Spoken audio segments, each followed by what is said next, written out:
রোববার দুপুর ১:৩০টার দিকে হযরত শাহজালাল আন্তর্জাতিক বিমানবন্দরের ক্যানোপির বাইরে অপেক্ষারত স্বজনদের চোখে মুখে স্বস্তির ছাপ। তাদের ৪০ ঘণ্টার উদ্বেগ উৎকণ্ঠার অবসান ঘটে বিমান বাংলাদেশ এয়ারলাইন্সের BG306 ফ্লাইটের যাত্রীদের আগমনের মধ্য দিয়ে।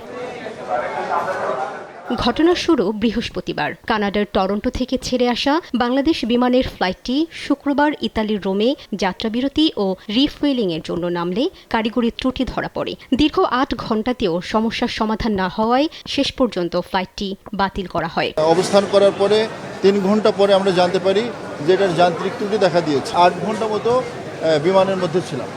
এটা আমাদের জন্য খুবই একটা বড় ভোগান্তি ছিল। বিমানবন্দরের লাউঞ্জে দীর্ঘ সময় আটকে থাকায় চরম ভোগান্তিতে পড়েন বাংলাদেশের পাসপোর্টধারী যাত্রীরা। অনিশ্চয়তা, স্যানিটেশন ব্যবস্থার অভাব এবং পানি খাবার সংকটে অবর্ণনীয় পরিস্থিতি সৃষ্টি হয় বলে জানান আগত যাত্রীরা। সবচেয়ে বড় বাংলাদেশ বিমানের এতটাই অপারগতা যে তারা একটা তাদের হোটেল তো দূরের কথা, তাদেরকে লবির মধ্যে রাখা হয়েছে এবং তাদের খাওয়া হিসেবে শুধুমাত্র পিজার যে ক্র্যাশড মানে নট পিজার ক্র্যাশটা শুধু প্রোভাইড করা হয়েছে আর একটা বোতল করে পানি, ছোট বোতল করে।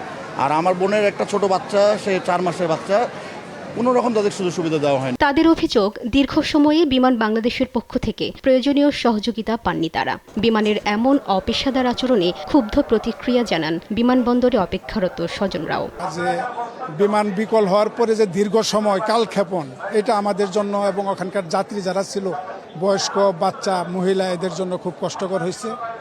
সর্বশেষ আমরা জানছি যে বাংলাদেশ বিমানের পেজ থেকেও জানছি, আমার ছেলেও জানাইছে যে আজকে দুপুর 12টা সাড়ে 12টার দিকে বিমানটা ল্যান্ড করবে। পরিস্থিতি সামাল দিতে প্রয়োজনীয় যন্ত্রাংশ ও সরঞ্জাম সহ বিশেষ প্রকৌশল টিম পাঠানো হয় রোমে। শনিবার বাংলাদেশ সময় রাত 11:15টার দিকে সেখানে পৌঁছে মেরামত কাজ শুরু করেন তারা। দীর্ঘ প্রচেষ্টায় ত্রুটি সারিয়ে ঢাকার উদ্দেশ্যে রওনা করে উড়োজাহাজটি।